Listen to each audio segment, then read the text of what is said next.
अस्सलाम वालेकुम। बिस्मिल्लाहिर्रहमानिर्रहीम। औज़ुबिल्लाहि मिनश्शैतानिर्रजीम। बिस्मिल्लाहिर्रहमानिर्रहीम। आज का जो हमारा एजेंडा है वो है मटेरियल मैनेजमेंट इन इन्वेंटरी मैनेजमेंट।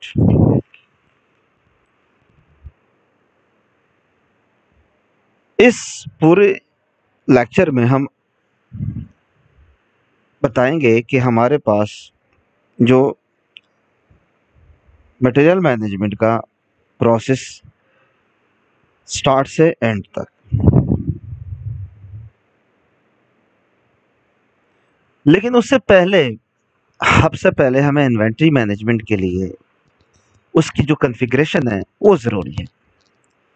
हमें इसमें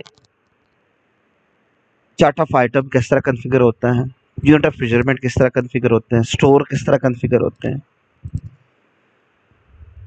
उसके बाद हमारे आइटम कंजम्पशन हेड कौन कौन से हैं, ठीक है। हमारे उसके अंदर स्टोरों के अंदर रैक्स कौन कौन से हैं, आइटम किस ग्रुप से ताल्लुक़ रखते हैं, ठीक है। ये सारा कुछ हमें डिफ़ाइन करते हैं। उसके बाद हमारा चार्ट ऑफ आइटम कैसे डिफ़ाइन होगा, ठीक है। चार्ट ऑफ आइटम डिफ़ाइन करने के लिए उसके लिए क्या चीज़ ज़रूरी है, ठीक है। उसके बाद हमारा प्रोक्योरमेंट का प्रोसेस शुरू होगा कि हमारी प्रोक्योरमेंट कैसे होगी, ठीक है। लेकिन हम स्टेप बाय स्टेप इस चीज़ को डिस्कस करते हैं। अच्छा, सबसे पहले हम लॉगिन करेंगे। जो भी बंदे का यूज़र होगा उसको जो यूज़र नेम होगा वो यहाँ पे आप फीड करेंगे, पासवर्ड भी फीड करेंगे। अच्छा, यहाँ पे अगर फॉर एग्जांपल एक यूज़र है, उसके पास ये मेन यूज़र है, इसके पास सारे राइट्स हैं। जो डिपार्टमेंट के यूज़र का नाम होगा, कोई भी होगा, उसके पास जितने राइट्स होंगे उतने ही उसको व्यू करेंगे। फॉर एग्जांपल मैं आपको एक एग्जांपल देता हूँ। एक और यूज़र हम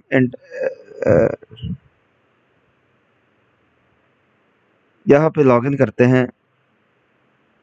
हम HRMS लॉगिन करते हैं। अब देखो, हम जब HRMS लॉगिन करेंगे तो उसके पास जितने मैंने राइट्स दिए हैं उसको, उसके पास उतने ही राइट्स होंगे। और देखो, यहाँ पे उसके पास सिर्फ इन 2 मेन्यू के राइट्स हैं, ठीक है। लेकिन जो दूसरा यूज़र है उसके पास सारे राइट्स हैं। मतलब उसके पास जितने एरिया की एक्सेस होगी उतना उसको विजिबल होगा। अगर उसके पास एक्सेस नहीं है तो वो चीज़ें विजिबल नहीं कर सकता, देख नहीं सकता, ठीक है। अब डिपेंड करता राइट्स उसके पास किस किस्म के हैं, ठीक है। अच्छा, यहाँ पे सबसे पहले हम आएंगे MMC में। अच्छा, MMC के अंदर हमारे पास सबसे पहले इन्वेंट्री की कॉन्फ़िगरेशन हमने कैसे करनी है, सबसे पहले वो चीज़ें हमें देखेंगे। यहाँ पर हम सबसे पहले कैटलॉग पे आएंगे, जो मेन डेटा है। सबसे पहले हम स्टोर कॉन्फ़िगर करेंगे, ठीक है। ये सबसे पहले आप आइटम कॉन्फ़िगर कर लेंगे। अब आइटम कॉन्फ़िगर करने के लिए सबसे पहले चीज़ आएगी आइटम मेन ग्रुप। अब आइटम मेन ग्रुप का मतलब थोड़ा समझाता हूँ मैं आपको। हमारे पास एक स्टोर है, वो स्टोर के अंदर हर चीज़ है। अगर मैं उसको कैटेगराइज नहीं करूँगा तो मुझे उसकी रिपोर्टिंग में, उसकी सर्चिंग में कॉम्प्लिकेशंस आएंगी। मैं आपको एक मिसाल देता हूँ। फॉर एग्जाम्पल मैं एक आइटम डिफाइन कर देता हूँ, उसको कैटेगरी नहीं देता, सीधा डायरेक्ट आइटम कोड फीड करता हूँ। फॉर एग्जाम्पल मैं कहता हूँ लेबल, लेबल का कोड है, मैंने फीड कर दिया। उसके बाद मैं कहता हूँ ड्रॉ कोड, उसके बाद मैं कहता हूँ बॉल पॉइंट,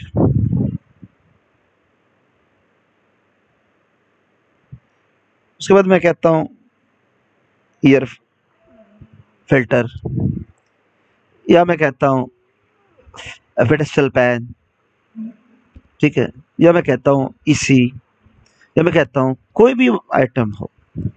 हमने जब ये जेनेरिकली डिफाइन कर लिया, अब जब हम इसको सर्चिंग करेंगे, फॉर एग्जांपल मेरे पास से किसी ने रिपोर्ट मांग ली कि यार मुझे ना जितने आपके पास लेबल पड़े हुए हैं उसके ना स्टॉक बताओ कितना। अब आपके पास लेबल 100 किस्म के पड़े। अब आपको प्रॉब्लम होगी उसकी सर्चिंग में। आप कहेंगे यार मैं एक एक कोड बताऊंगा, फिर तो आपके पास 100 कोड है। अब एक एक कोड आपको देखना पड़ेगा। इतनी बड़ी इन्वेंटरी के अंदर आप उसको कैटेगराइज नहीं कर पाएंगे, उसकी रिपोर्ट कैटेगराइज नहीं कर पाएंगे, आपको कॉम्प्लिकेशंस होगी। ठीक है ना? या मैं स्टॉक देखना चाहता हूँ कि यार फला लेवल कहाँ पड़ा हुआ। ठीक है, अब मैं सारे कोड सेलेक्ट करूंगा, मैं उसमें लेबल ढूंढूंगा, मुझे टाइम कंज्यूमिंग है, प्रॉब्लम्स है उसमें। इसलिए मैं उनको ग्रुप वाइज बनाऊंगा कि ये आइटम इस कैटेगरी से लिंक है, ये आइटम इस कैटेगरी से लिंक है, ये आइटम इस कैटेगरी से लिंक है। फॉर एग्जाम्पल यहाँ पे ऑलरेडी फीड है, यहाँ पे मुख्तलिफ कैटेगरी फीड है। ठीक है, मैं ये दो category, general store, accessory, art work, tiles and chemical, pads, मैं यहाँ पे एक और डाल देता हूँ, कंस्ट्रक्शन। कंट्रोल एस करूंगा, फीड हो जाएगा। मतलब जिस कैटेगरी का आपके पास चीज पड़ी है, अब मैंने कंस्ट्रक्शन जेनरिक डाल दिया, आप कोई भी डाल सकते हैं, ये टाइल्स एंड केमिकल डाल सकते हैं, पेड सेक्शन डाल सकते हैं, ठीक है, ग्लव्स डाल सकते हैं, what ever the category is. ठीक है, जब आपने ये फीड कर दिया, अब इसके अंदर आप इसके सब कैटेगरी डिफाइन करेंगे। अब देखो ना, मिसाल है, हमारे पास एक्सेसरी की बात करते हैं। अब हमारे पास एक्सेसरीज के अंदर कैटेगरीज क्या है? एक्सेसरी के अंदर ट्रेड है, एक्सेसरी के अंदर लेबल्स है, एक्सेसरी के अंदर जिपर्स है, एक्सेसरी के अंदर पैकिंग एक्सेसरीज है। ठीक है, मुख्तलिफ किस्म की एक्सेसरीज है, मुख्तलिफ किस्म की चीज़ें। अब मैं एक और चीज़ फीड करना चाहता हूँ, मैं अगर फीड करना चाहता हूँ, नई आइटम फीड करना चाहता हूँ, बीच में फीड करना चाहते हो तो आप एड आइटम करोगे, यहाँ फीड हो जाएगा। मैं कहूँ कौन सी एक्सेसरी, एक्सेसरी, मैं कहता हूँ स्टिचिंग,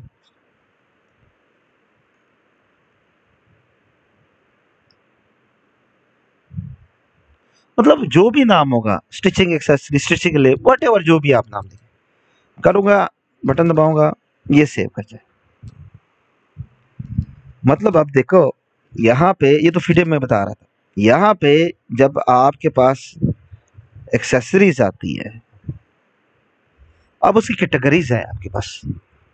एक्सेसरी के अंदर ये ब्रॉडर टर्म है, एक्सेसरी के अंदर सब कैटेगरीज है, labels, draw code, zippers, packing accessories, HTS Heights transfer labels, ठीक है, प्रिंटिंग मशीन्स, मतलब मुख्तलिफ चीज़ें आपके पास आती हैं। असल जनरल आइटम्स है, जनरल आइटम के अंदर भी आपके पास मुख्तलिफ चीज़ें आती हैं, किचन्स के हार्डवेयर है, फर्नीचर मैन्युफैक्चर है, केमिकल्स है, नीडल्स हैं, मतलब मशीन है, पार्ट्स है, इलेक्ट्रिकल चीज़ें हैं। अब ये आपको कैटेगराइज करने में इसका फ़ायदा ये होगा कि आप उसके बेस पे रिपोर्टिंग इजीली कर पाएंगे कि मेरे पास कौन सी एक्सेसरी क्या किस चीज़ के साथ लिंक है। ठीक है, अच्छा, जब ये फीड कर लेंगे उसके बाद ना एक आइटम की फंक्शनलिटी डिफाइन कर सकते हैं कि यार आइटम के फंक्शन क्या है। पर अगर इसकी ज़रूरत आपको है या नहीं है मैं नहीं कह सकता, लेकिन आइटम के फंक्शन के लिए डिफाइन होता है कि यार आइटम की फंक्शनलिटी क्या है। अच्छा, ये आइटम की कैटेगरी है, आइटम किस चीज़ से ताल्लुक़ रखता है, किस कैटेगरी से ताल्लुक़ रखता है, मतलब मैं मशीन से। अब मशीन्स के अंदर स्टिचिंग की मशीन्स अपनी हैं, कटिंग की मशीन्स अपनी हैं, निटिंग की मशीन्स अपनी हैं, डाइंग की मशीन्स अपनी हैं। उसको कैटेगराइज करने के लिए ये आप आइटम को कैटेगराइज कर सकते हैं कि यार मशीन्स है, प्रोडक्ट टर्म्स किस टाइप की मशीन्स है। ठीक है, अब इलेक्ट्रॉनिक्स की सामान है, इलेक्ट्रिकल के अपने हैं, इलेक्ट्रॉनिक्स के अपने हैं। ठीक है ना, तो उसको डिफाइन करने के लिए आपको ये करना पड़ेगा। अच्छा, ये आइटम ग्रुप है, ये आपकी मेन ग्रुप से लिंक है कि एक आइटम है, फॉर एग्जांपल आपने उसका मेन ग्रुप डिफाइन करना हो, ये उसके लिए इस्तेमाल हो रहा है। लेकिन आपका इसका है नहीं, आइटम मिसलेनियस का आपके साथ कोई ताल्लुक नहीं है। ये आपकी यूनिट ऑफ मेजरमेंट है, ये ऑलरेडी हमने डिफाइन की है। आप इसमें न्यू डिफाइन कर सकते हैं, तो आप यहाँ पे न्यू डिफाइन कर लेते हैं, कोई भी डिफाइन कर लेते हैं, ठीक है, ये डिफाइन हो जाएगा, ठीक है ना। कोई भी आप डिफाइन कर सकते हैं, उसमें आपको नया डिफाइन करेंगे तो आप उस पर कर सकते हैं। लेकिन यहाँ पे आपके already unit of measurement feed है, कितनी यूनिट ऑफ मेजरमेंट आपके पास है जो आपके इस्तेमाल हो रहे हैं। जेनेरिक मेजॉरिटी सबके पास एक जैसे इस्तेमाल हो रहे होते हैं, ठीक है, क्योंकि अगर पेट्रोल आता है तो लीटर में आता है, ठीक है, अगर वो धागा आता है तो कपड़ा केजी में आता है, काटन में आता है, ठीक है। नॉर्मली वही कैटेगरीज आपको यहाँ पे फीड करनी पड़ेगी। अच्छा, अब इसके बाद हमारा जो काम है वो है आइटम का चार्ट ऑफ आइटम फीड करना। जब हम आइटम फीड करते हैं कोई भी नया आइटम, फॉर एग्जांपल मेरे पास एक लेबल का नया कोड आ गया, सबसे पहले मैं उसको सेलेक्ट करूंगा कि लेबल किससे ताल्लुक रखता है, एक्सेसरी से ताल्लुक रखता है। उसके बाद मैं यहाँ पे सेलेक्ट करूंगा लेबल। अब जब वो कोड जनरेट करेगा तो वो कहेगा एक्सेसरी के अंदर लेबल। अब जब उस कोड जनरेट करेगा तो यहाँ पे आइटम कोड क्लिक करोगे तो यहाँ पे उसका कोड जनरेट हो जाएगा। अब उसको कोई भी नाम दे दो, कोई भी नाम दे सकते हो, ठीक है। उसके बाद यूनिट ऑफ मेजरमेंट क्या है, पीसेस के अंदर है। स्टोर कौन सा है, एक्सेसरी स्टोर है। आइटम की कैटेगरी कौन सी है, जो आपकी आइटम कैटेगरी होगी, अगर फिट करने तो ठीक है, नहीं तो नहीं, कोई जरूरत नहीं है। अच्छा, ये ओल्ड आइटम कोड हमने एक कॉलम रखा हुआ है, ये उनके लिए इस्तेमाल होता है अगर किसी के पास सिस्टम चल रहा है पुराना और वो सिर्फ ये देखना चाहता है कि यार मेरे पास अगर मैंने उस स्टॉक की टेकिंग की है तो मैं ओल्ड आइटम कोड जो है मुझे पता चले कि यार इसके अगेंस्ट मैंने ये आइटम फीड किया था। मैं हिस्ट्री में कभी देखना चाहूँ तो मैं पता चला कि यार मैंने इस पुराने कोड के अगेंस्ट ये नया कोड फीड किया था, ताकि मुझे आसानी हो पुराने स्टॉक को और नए स्टॉक को आपस में चेक करने की, ताकि सिस्टम क्लोज करने से पहले हमें पता चले क्या क्या मेरे पास स्टॉक था और क्या मैंने डाला है। अच्छा, उसके बाद लाइफ शेल, एक आइटम है उसकी लाइफ कितनी है, मतलब एक्सपायरी डेट जिसे कहते हैं हम लोग, ये कब तक होगा। मतलब केमिकल्स हैं, मेडिसिन है, बहुत सी चीजें ऐसी हैं जो मेडिसिन है, उसकी लाइफ शेल होती है कि ये मेडिसिन इस टाइम एक्सपायर होगी, उस पर एक्सपायरी डेट लिखी होती है। अब आपके पास स्टॉक में पड़ी है, आपने इशू नहीं की, कल को जब आप इशू करेंगे तो आपके पास उसकी एक्सपायरी डेट आ जाएगी, यार ये आइटम जो है ना ये एक्सपायर हो चुका है, ठीक है। या आप कहेंगे यार इसकी लाइफ शेल 2 महीने, 3 महीने, 4 महीने, तो ये 4 महीने के बाद ये चीज़ हम रिप्लेस कर सकते हैं। अच्छा, ये स्टैंडर्ड पैकिंग है, उसकी पैकिंग किस स्टैंडर्ड में है, यहाँ पे आप आएंगे तो minimum level stock, maximum level stock की 2 कॉलम बने। मैं कोई भी आइटम जिसको मैं स्टॉक बेस्ड काम करता हूँ तो मैं कहता हूँ यार ये मेरे पास मिनिमम लेवल इतनी होनी चाहिए और मेरी मैक्सिमम लेवल इतना होना चाहिए, ताकि मुझे पता चले कि यार मैंने अब ये 2000 से कम हो, ज़्यादा होने चाहिए, 2000 तक मैक्सिमम लेवल होनी चाहिए, इससे ज़्यादा स्टॉक नहीं परचेज होना चाहिए, और मिनिमम जब 2000 200 हो, 200 से कम हो तो मुझे अलर्ट होना चाहिए कि भैया ना आपकी स्टॉक प्रॉब्लम्स कर रही हैं, तो इसको जनरेट कर दें, ठीक है। अच्छा, ये एक फ्लैग बने हुए हैं लोकल और इम्पोर्टेड, मैं प्रेफर नहीं करूँगा इसको, ये रिक्वायरमेंट की बेस पे बनाया गया, लेकिन मैं प्रेफरेंस नहीं दूंगा इसको। उसकी रीजंस है, अगर ये लोकल आइटम को अलग करता है, इंपोर्टेड आइटम को अलग करता है, ये बेसिकली इसलिए इस्तेमाल किया गया है। लेकिन मैं इसको प्रेफरेंस इसलिए नहीं दूंगा कि जो हमारे पास मैन्युफैक्चरिंग इंडस्ट्रीज है उसके अंदर अक्सर ऐसे हो जाता है कि हमारे पास सेम आइटम पड़ी है, हमने उससे अप्रूवल ले ली, ठीक है। अगर मैंने डिफरेंट डिफरेंट कोड रखे हैं तो मैं एक आइटम को दूसरे आइटम के अगेंस्ट ट्रांसफर नहीं कर पाऊंगा, मेरे पास ऑर्डर टू ऑर्डर ट्रांसफर नहीं होगा, ठीक है ना, मेरे पास ऑर्डर टू ऑर्डर ट्रांसफर नहीं होगा, क्योंकि वो आइटम कोड डिफरेंट है, वो डिफरेंट है। अब जब मैं उसके अगेंस्ट आइटम फीड करूंगा, मतलब मेरे पास आइटम किसी डिले की वजह से नहीं पहुंच सका, मेरे शिप लेट हो गई, इंपोर्ट मंगाया था, मेरे पास लोकल आइटम पड़ी है, जो क्वालिटी के बंदे हैं उन्होंने कहा, या जो ऑपरेशनल हेड है उन्होंने कहा यार ये मैच हो जाएगी, चला लेते हैं। अक्सर इंडस्ट्री के अंदर ऐसा होता है, कहते चला लेते हैं, पता नहीं चल रहा है इसका, वो गो हिट लेके चला देते हैं। लेकिन अब उसकी प्रॉब्लम्स क्या होगी, आप जब एड्रेस के अंदर आपने उसको दो अलग अलग कोड रखे हैं, तो आप उसको सिस्टम आपको उसको इश्यू करने नहीं देगा। सिस्टम कहेगा भाई ये आइटम मैच ही नहीं हो रहा, इसका कोड है 10 नंबर, उसका कोड है 20 नंबर, तो ये मैच ही नहीं होगा, 10 के अगेंस्ट 20 तो इशू नहीं हो सकता।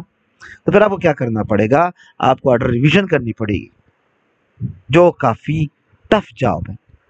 आपको जहां जहां पे उसकी ट्रांजेक्शन हुई हैं उसको रिवाइज करना पड़ेगा।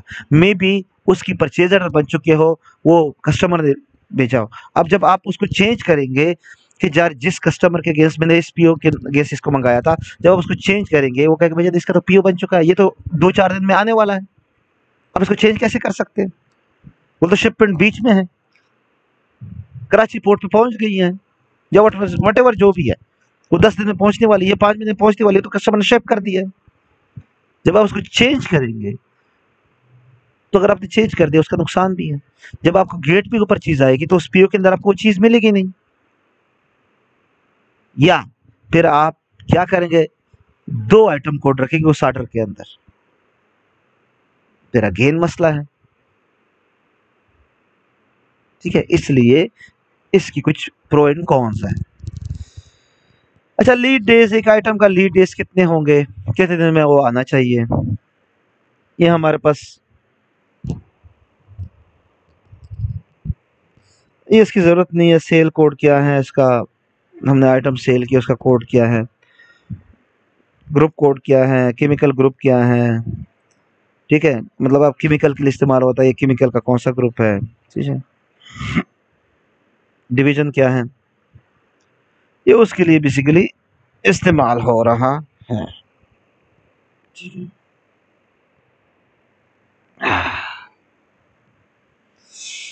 अच्छा, यहाँ पे एक और चीज है, ब्रांड। ये बेसिकली उस इंडस्ट्रीज के लिए है जहाँ पे वो अपना कोई चीज बनाते हैं, कोई भी चीज बनाते हैं, वो कहते हैं कि यार मेरे पास 10 ब्रांड है, ठीक है, 10 ब्रांड है। अब 10 ब्रांड के अंदर हर ब्रांड के आइटम्स डिफरेंट डिफरेंट है।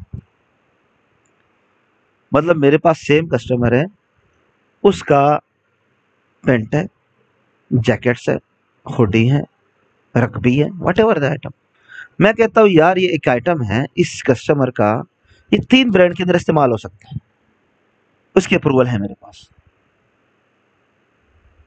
कुछ ऐसे आइटम्स है कि वो कहता है यार ये आइटम इस ब्रांड के लिए इस्तेमाल होगा, किसी और के लिए इस्तेमाल नहीं होगा, इंडस्ट्री के अंदर ये चीजें होती है, ये उसके लिए डिफाइन करना पड़ेगा, उसके लिए आपको ब्रांड डिफाइन करना पड़ेगा।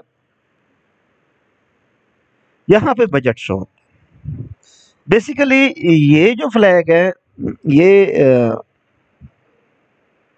इसलिए है कि हमने जो जनरल आइटम्स होते हैं उसकी बजट, कुछ ऑर्गेनाइजेशन के अंदर बजट डिफाइन होता है कि फला डिपार्टमेंट इतने बॉल पॉइंट इस्तेमाल कर सकता है, मैं छोटा टर्म लेता हूँ, इतने पैड इस्तेमाल कर सकता है, इतने एयर फ्रेशर इस्तेमाल कर सकता है। अब उसका बजट है 10 बॉल पॉइंट या 10 पैड या 10 एयर फ्रेशर्स, कोई भी, जब उससे ज्यादा वो इस्तेमाल करेगा तो आपको पता चलेगा यार आप तो बजट से आउट हो गए, आपका बजट तो इतना था, आप तो बजट से आउट हो गए। ठीक है, आप किसी भी उसको उसमें उसको कंपैरिजन कर सकते हैं यार, ताकि आपको पता चले कि यार मैं फला डिपार्टमेंट का बजट डिफाइन किया था, वो 10,000 रुपए था, लेकिन वो तो एक्सीड कर गया, 15,000 पे चला गया। ठीक है, तो ये यहाँ पे हमारी आइटम की कॉन्फ़िगरेशन ऐसे होती है। ठीक है, मैं डिलीट कर लेता हूँ क्योंकि मेरे काम का ये आइटम नहीं है। जब ये आइटम इस्तेमाल हो जाता है तो आपको डिलीट करने नहीं देगा, ठीक है ना।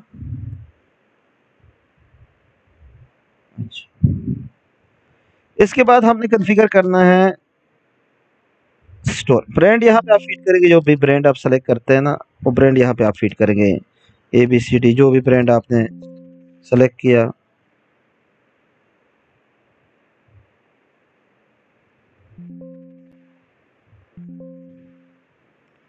वो ब्रांड यहाँ फीड करेंगे, लेकिन अगर आपका ब्रांडिंग का काम हो, ठीक है ना, तब। अच्छा, ये यहाँ पे एक और चीज़ है, डॉक्यूमेंट।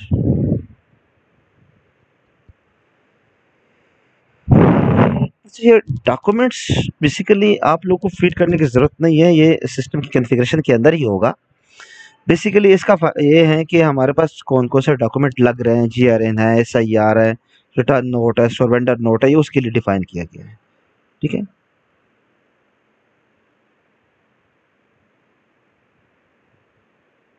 ये हमारा ओपनिंग बैलेंस है इन्वेंट्री का।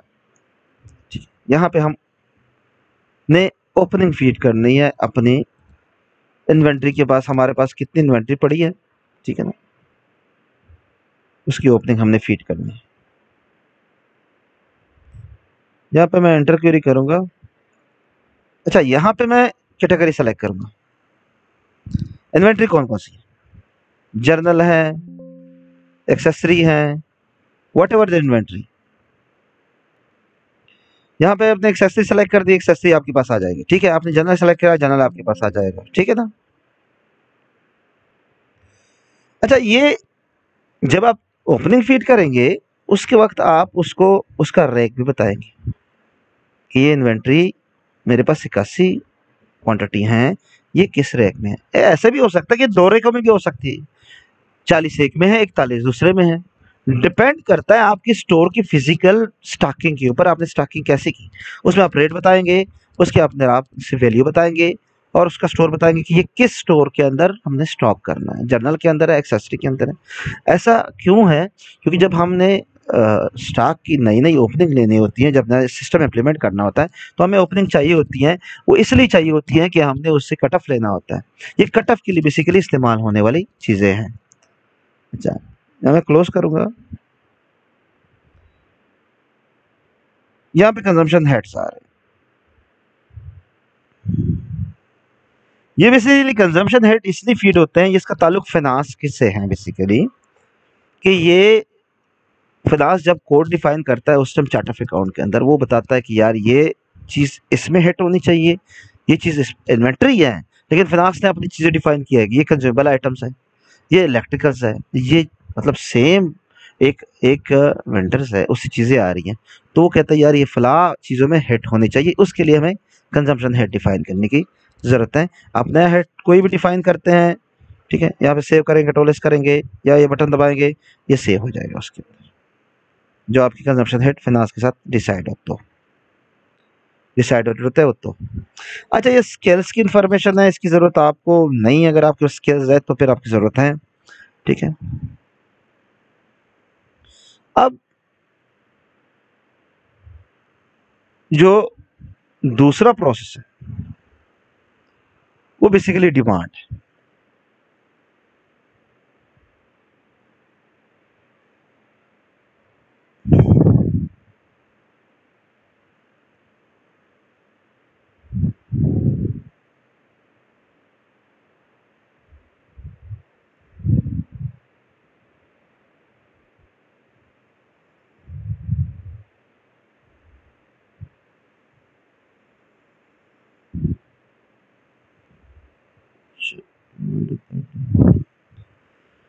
डिमांड फीड करने से पहले देखो दो तरह की डिमांड्स हैं, एक है मैनुअल्स, एक है ऑटो। ऑटो का मतलब ये है कि ऑटो अप्रूवल्स। जब भी हमने डिमांड एंट्री करनी है, सबसे पहले ये आप आईटी को देंगे या उधर के जो डिपार्टमेंट रिस्पॉन्सिबल जो कंपनी बनाएगा उसको देंगे। वो बताएगा कि डिमांड इस डिपार्टमेंट के अंदर फीड कौन करेगा, उसको अप्रूव कौन करेगा, स्टोर में कौन सा अप्रूव करेगा, और डायरेक्टर लेवल पे कौन अप्रूव करेगा। ये 4 लेवल ऑफ अप्रूवल है। देखो, डिमांड 10 डिपार्टमेंट है, एक एचआर है, एचआर के 4 बंदे अपनी यूजर से डिपार्टमेंट फीड कर रहे हैं, तो उसकी अप्रूवल एचआर की कोड के पास जानी चाहिए। फाइनेंस के बंदे की जो डिमांड्स है उसकी अप्रूवल उसके फाइनेंस के जो मैनेजर या जो एचओ जीएम है या सीएफओ है उसके पास जानी चाहिए। आईटी के जो बंदे हैं उसको अपने एचओडी के पास जानी चाहिए। पीपीसी का जो अपना है उसका अपने पास जानी चाहिए। ये बेसिकली अप्रूवल आपको डिफाइन करनी पड़ेगी।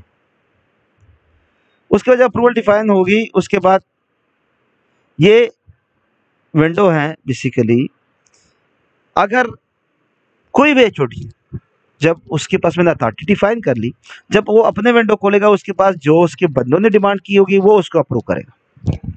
ठीक है, यहाँ से अप्रूव होगी तो उसके बाद स्टोर के पास जाएगी।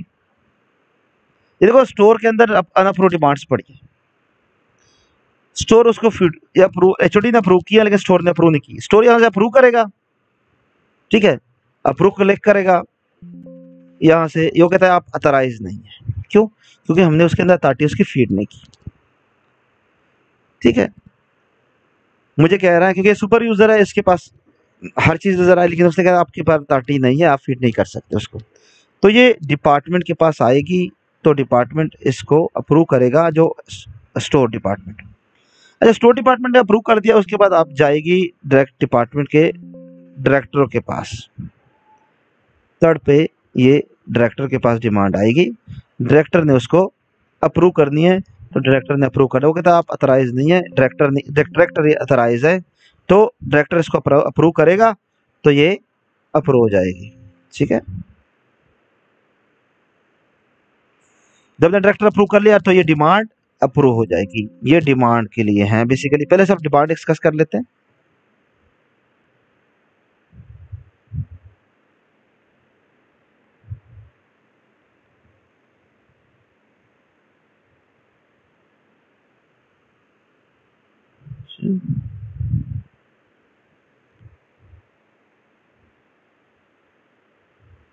सबसे पहले डिमांड डिस्कस करते हैं। अच्छा, इस जगह पे दो किस्म के डिमांड जनरेट हुए, जर्नल्स, एक्सेसरीज, मतलब स्टोर टाइप्स है demands. General store, accessory store है, टेस्ट एंड केमिकल्स है, वट एवर जो भी डिपार्ट्स है। अच्छा, जो जर्नल्स डिमांड होंगी वो जब मैं क्लिक करूंगा तो उसके ऊपर आर्डर की जो ज़रूरत नहीं है। एक्सेसरी के ऊपर आर्डर की ज़रूरत है, जर्नल के ऊपर आर्डर की ज़रूरत नहीं है। देखो आर्डर खास के ऊपर मैं जो भी डिमांड फीड करूंगा यहाँ पे मेरे पास डिमांड आ जाएगी। जिस भी डिपार्टमेंट ने अपनी डिमांड फीड करनी है उस डिपार्टमेंट की डिमांड आ जाएगी कि आपके पास। देखो ये दो किस्म की डिमांड है, एक एक्सेसरी का है, एक्सेसरी की डिमांड के अंदर आर्डर ज़रूरी है, जनरल की डिमांड के अंदर आर्डर ज़रूरी नहीं है। डिमांड फीडिंग के वक्त को ये अप्रूव डिमांड है। ये जो प्रोसेस मैंने बताया ये उसके ऊपर एचओडी अप्रूवल, ये सारा उसके बेस पे अप्रूवल होगी। ठीक है, अप्रूवल उसके बेस पे होगी। ये अप्रूवल की लेवल डिफाइन करनी। अच्छा, कोई भी डिमांड अप्रूव करनी है, कोई भी डिमांड आपने मंगवानी है, मतलब मैं यहाँ पे एक जर्नल डिमांड फीड करूंगा, मैं कहूँ किस स्टोर के लिए है, जर्नल स्टोर। डिपार्टमेंट कौन सा है, मैं कहता हूँ एडमिन। सब डिपार्टमेंट कौन सा है, एडमिन की लिए किचन। मैं कोई किचन की चीज़ मंगवाना चाहता हूँ, ये अप्रूवल है, किसने अप्रूव किया है, किसने डिमांड फीड की है, किसने अप्रूव किया है, एचओडी वो हुए। ठीक है, डिमांड तो किसको है, ये मैंने फीड कर दिया। ठीक है, नॉर्मल है, अर्जेंट है। ठीक है, टारगेट क्या है उसका, यहाँ से आप टारगेट दे सकते हैं। ठीक है, जो भी आप टारगेट देंगे उसका कोई भी टारगेट आप, मतलब आप कहते हैं यार ये 30 तारीख को आनी चाहिए। ठीक है, ठीक है, यहाँ पे आप आइटम सेलेक्ट करेंगे, जो भी आइटम होगा बॉल पॉइंट है। ठीक है, मैंने बॉल पॉइंट मंगवानी है, इसका साइज कोई नहीं है। देखो यूनिट ऑफ मेजरमेंट मैंने फीड किया और यूनिट मेजरमेंट आ गया उसके ऊपर।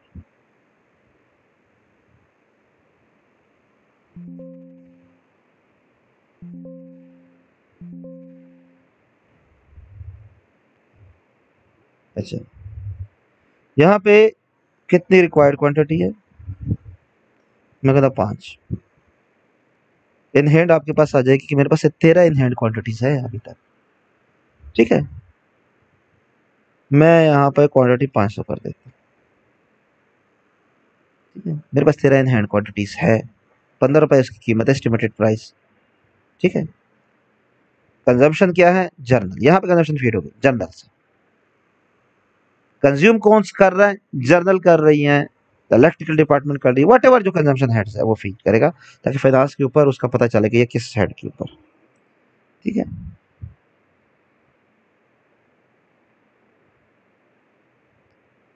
इसको छोड़ दे, पर्पस वगैरह के साथ आपका तलब। यहाँ पे मैं डिमांड सेव हो गया, बस यहाँ तक डिमांड है उसकी। अच्छा, अब इसके बाद उसका अप्रूवल का प्रोसेस शुरू होगा। वो डिमांड जाएगी सबसे पहले एचओडी के पास, ये सेव हो गया, ओके सेव कर दो। ठीक है, अप्लाइड रिकॉर्ड 1, अप्लाई रिकॉर्ड एक रिकॉर्ड अप्लाई हो गया। ठीक है, यहाँ पे वो, अब यहाँ पे डिमांड का प्रोसेस शुरू हो गया कि ये डिमांड कहाँ जाएगी सबसे पहले।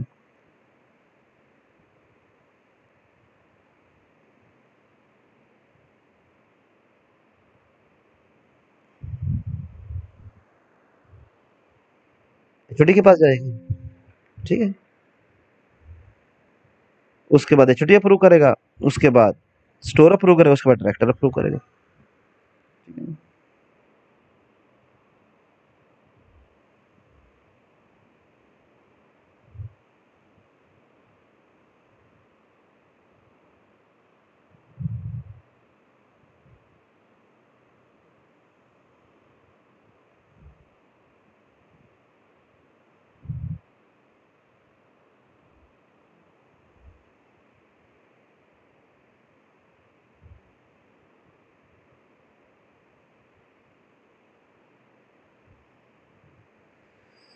ये सारी चीजें बाद में डिस्कस करेंगे ट्रांजैक्शन की। अच्छा, अप्रूव हो गया। अब जब डिमांड अप्रूव हो जाएगी उसके बाद उसका, अच्छा डिमांड से पहले आप उससे परचेज कोटेशन ले सकते हैं, आप उसे परचेज कोटेशन ले सकते हैं।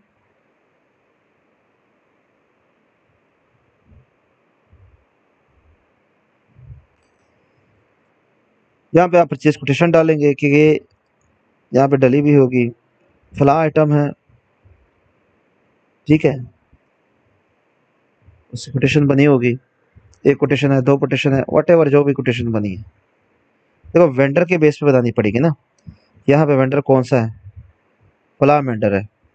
ठीक है, अब उसका दूसरे नंबर कोटेशन देखनी पड़ेगी, उसका कौन सा वेंडर है, टेबल कंप्यूटर है।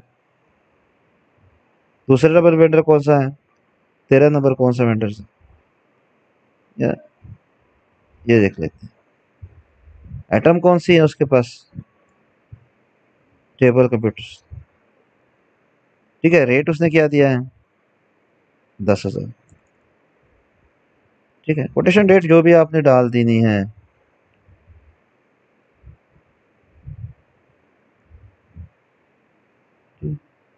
ये आपकी कोटेशन सेव हो गई, कंट्रोल एस करके कोटेशन सेव हो गई। अच्छा, अब इसकी कंपैरिजन है, यहाँ पे आप करेंगे, रिट्रीव करेंगे, सिर्फ टेबल कंप्यूटर आप सेलेक्ट करेंगे, दूसरा कोटेशन आप लेंगे, रिट्रीव करेंगे, सिर्फ टेबल कंप्यूटर।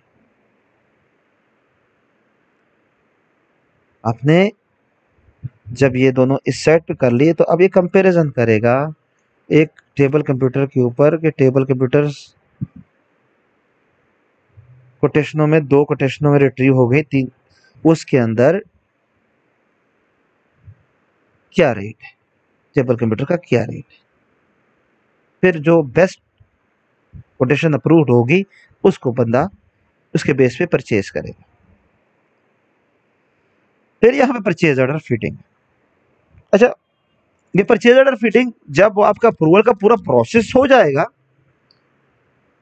उसके बेस पे परचेज ऑर्डर बनेगा। परचेज ऑर्डर में आप वेंडर सेलेक्ट करेंगे। ठीक है, कोई भी वेंडर सेलेक्ट करेंगे, उसके टारगेट डेट सेलेक्ट करेंगे, उसका पीओ लेवल है, लोकल है, इंपोर्टेड है। ठीक है, क्रेडिट डेज क्या है उसका, अगर इंपोर्टेड है तो परफॉर्मा नंबर वगैरह, ये शिपमेंट बाई ईयर आनी है, बाई सी आनी है, बाई बस आनी है। ठीक है, ऑर्डर किसने किया, अप्रूव किसने किया, ये सारी डिटेल आएगी। एक्सपेक्टरी कब होनी चाहिए, ठीक है। उसके बाद आप देखो यहाँ पे दो ऑप्शन आ रहे हैं, डिमांड्स एंड आइटम्स।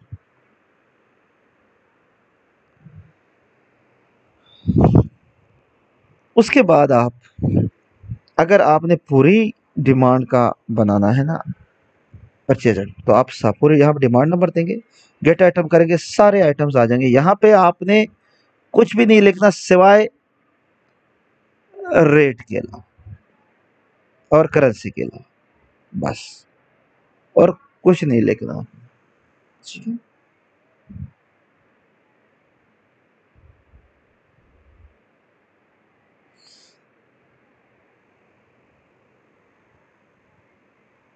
जो आपने डिमांड डाल देना ये उसके बेस पे। अच्छा, मैंने आपको एक चीज बताई थी कि हमारे पास दो किस्म की डिमांड्स है, एक डिमांड है जर्नल की, एक डिमांड है एक्सेसरी की। जो जर्नल में तो आप चलो फीडिंग कर लेते हैं ना मैनुअली कौन सा आइटम चाहिए, लेकिन एक्सेसरी के अंदर आप जो बॉम्ब बनाएंगे उसके बेस पे जो एक्सेसरी प्लान बनेगा, वही आइटर नंबर दे के वही आइटर के सारे आइटम एक्सेसरी प्लान में रिट्रीव हो जाएंगे। उसके बेस पे आपकी डिमांड बन जाएगी, वो ऑटो पे आपकी डिमांड जनरेट करेगा। अच्छा, और वही आइटम ऑटो पे आपके पास पीओ बनाएगा। एक चीज याद रखो, डिमांड हो या पीओ, जब तक वो पोस्ट ना हो आगे जाएगा नहीं। या पीओ पोस्ट करेंगे तो ये आगे जाके प्रोसेस के लिए जाएगा। अब अनपोस्टेड पीओ ए है, पोस्टेड पीओ ए है। अब ये मैं पीओ पोस्ट करूंगा, ठीक है, वो कहता है इनवाइस नंबर वगैरह फीड कर दे, परफॉर्मा इनवाइस नंबर, चीजें मैंडेटरी है जो हमने पोस्टिंग के ऊपर की है। वो कहता है परफॉर्मा इनवाइस की डेट भी फीड कर दे।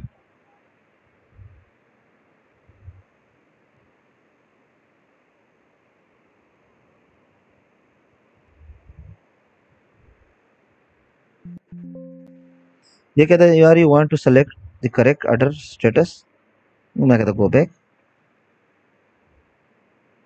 दोबारा लेते हैं, आपने स्टेटस सही किया है, यस, ओके, पोस्ट, पोस्ट, ये आपका पोस्ट। अब आपके पास अनपोस्ट दूसरा पीओ आ गया। जब ये पोस्ट हो जाएगा आपके पास वो रिकॉर्ड चला जाएगा, ठीक है, वो ऑर्डर हो जाएगा, ओके, ये क्लोज हो जाएगा। अच्छा, अब इसके बेस पे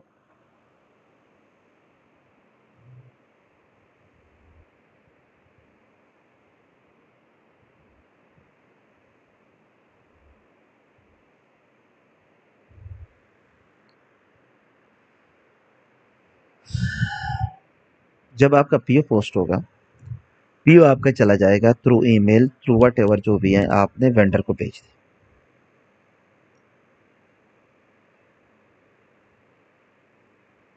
आपने वेंडर को पीओ भेज दिया, उसके बाद आपका स्टोर के गेट पास से पहले गेट एंट्री होगी। और जो गेट एंट्री होगी, फ्ला वेंडर से चीज आई है, चलान नंबर ये है, रिक्वेजिशन नंबर ये है। यहाँ पे आप पीओ सेलेक्ट करेंगे, उसके अंदर पीओ डिमांड आएगी, उसके अंदर आइटम आएगा, कितनी थी क्वांटिटी जो आपने ऑर्डर की है, उससे एक्सेस आपको फीडिंग करने नहीं देगा। कर सकते हो लेकिन वो अप्रूवल के साइज पे। ये आपको गेट एंट्री पे करनी पड़ेगी। जब गेट एंट्री हो जाएगी, यहाँ पे आपका गेट पास आएगा, उसी गेट एंट्री के बेस पे आपका गेट पास बनेगा। गेट पे आपको दोबारा एंट्री करनी पड़ेगी, गेट वाले ने तो जर्नल एंट्री कर दी, बस ठीक है, मेरे पास ये चीज आई थी, ओके। गेट पास स्टोर के पास आएगा, उसकी इंस्पेक्शन होगी और उसको बकायदा बताएगा कि हाँ मेरे पास ये चीजें आ गई, इतनी क्वांटिटी में थी, इतनी क्वांटिटी में आ गई है। यहाँ पे वो सेलेक्ट करेगा, सेलेक्ट करके ये सारी चीजें डिटेल में आपके पास आ जाएगी। मेरे पास ये चीज आई है, ओके, ये इतनी आई है, इसमें ये है, ये परचेज स्टोर में है, ये प्रोक्योरमेंट ने किया है, जिसने भी पीओ बनाया है, ये आपको मैनुअल एंट्री सिर्फ आपको यहाँ पे क्वांटिटी की करनी पड़ेगी, बाकी आपको डेटा सिस्टम लेके आएगा। ये हम डिटेल से भी डिस्कस करेंगे जब हम ट्रांजेक्शन पे जाएंगे, अभी तो हमने कॉन्फ़िगर करना है चीजें, ये उस वक्त आपको फायदे में होंगे। और जब गेट एंट्री लग जाएगी उसके बाद आपको स्टोर के अंदर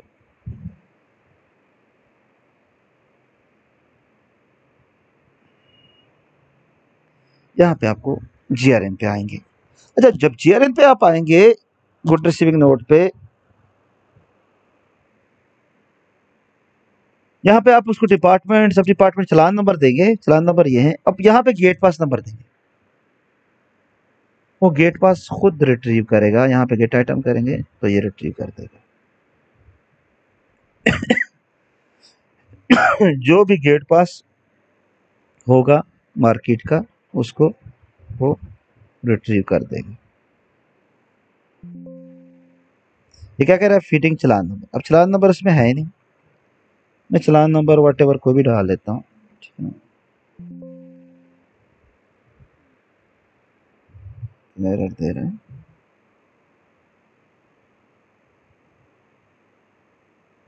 अच्छा, बेसिकली वो कह रहा है कि आइटम्स, अब ये इसमें ये खाली है, ये टेस्टिंग पर्पस के लिए हुआ था, ठीक है ना। ये गेट पास जो भी है, गेट पास है, ये सारे खाली आ रहे हैं।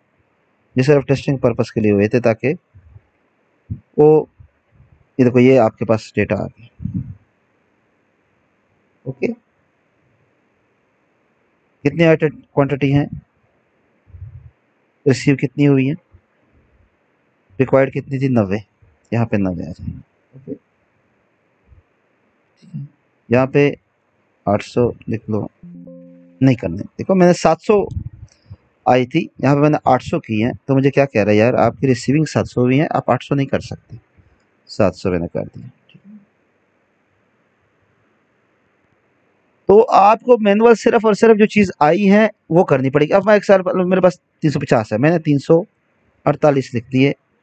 देखो यहाँ पे उसने 2 क्वांटिटी रिजेक्ट में डाल दी, तो 2 क्वांटिटी आई है, लेकिन अभी वो 328 अप्रूव्ड हुई है, अप्रूव्ड हुई है, चेक करके अप्रूव्ड हुई है, वो 350 200, ठीक है। तो 400,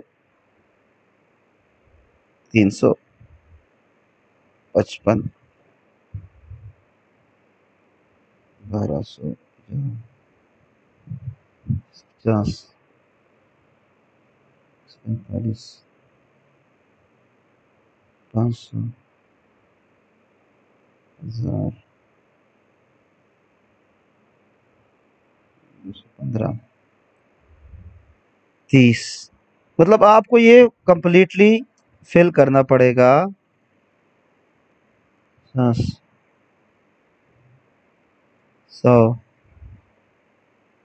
50। ये आप जब फिल करेंगे तो आप उसको सेव करेंगे, ये आपका सेव हो जाए, ठीक है। बाकी फिर रिपोर्ट है, आपने उसको जेल की रिपोर्ट निकालनी है उस हिसाब से। अच्छा, ये अब सेव हो गया, लेकिन अभी तक पोस्ट नहीं हुआ। यहाँ पे आप जाएंगे, यहाँ पे आप जेआरएन सेलेक्ट करेंगे, ठीक है।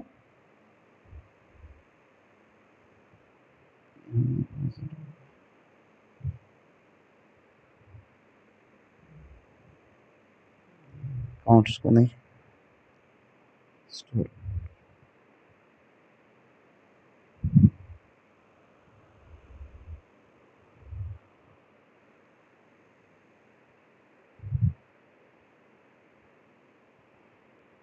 यहाँ पे आप जेआरएन सेलेक्ट करेंगे।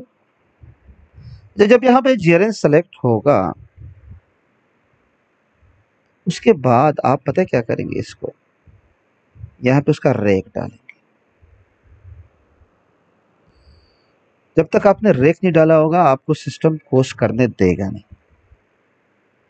लेकिन मेरे हिसाब से ये आप लोगों की ट्रांजैक्शंस जो है, इसके लिए हमें एक अलग सेशन करना चाहिए दूसरा, कि इसमें हमारा स्टोर के ट्रांजैक्शन के रिलेटेड सारे टॉपिक हो, ताकि स्टोर के अंदर ट्रांजैक्शन कैसे होनी है, जेआरएन है, एसआईआर है, टर्न नोट है, डेबिट नोट है, क्रेडिट नोट है, वेंडर रिटर्न है, रिजेक्शन है, प्रोडक्शन रिटर्न है, ये सारे उस टॉपिक में डिस्कस करने चाहिए। अब तक मेरे ख्याल में ये हमारा इनफ है अंडरस्टैंडिंग के लिए, कि हमने किस तरह इन्वेंटरी कॉन्फ़िगर करनी है, किस तरह उसकी कोडिफिकेशन कॉन्फ़िगर करनी है, किस तरह हमारे परचेज होनी है, किस तरह हमने डिमांड को अप्रूव करना है, ठीक है, किस तरह हमने गेट पासेस बनानी है, किस तरह हमने जीआरएन बनाना है, ठीक है। जीआरएन के बाद का जो प्रोसेस है वो हम बाद में करेंगे, स्टोर से रिक्वेजिशन आएगी, उसके बेस पे हम लोग ये चीज़ें कॉन्फ़िगर करेंगे, ठीक है। इसमें कोई क्वेश्चन हो किसी का तो वो उस वीडियो के ऊपर कमेंट्स कर सकता है, कॉल कर सकता है, ठीक है। अगर इसमें कोई चीज़ क्लियर नहीं हो तो वो अगले सेशन में क्लियर हो सकती है, उसको फ़ोन पे क्लियर हो सकती है, ताकि उसको अंडरस्टैंडिंग में कोई प्रॉब्लम ना हो, ठीक है। अस्सलाम फ़ी अमान अल्लाह।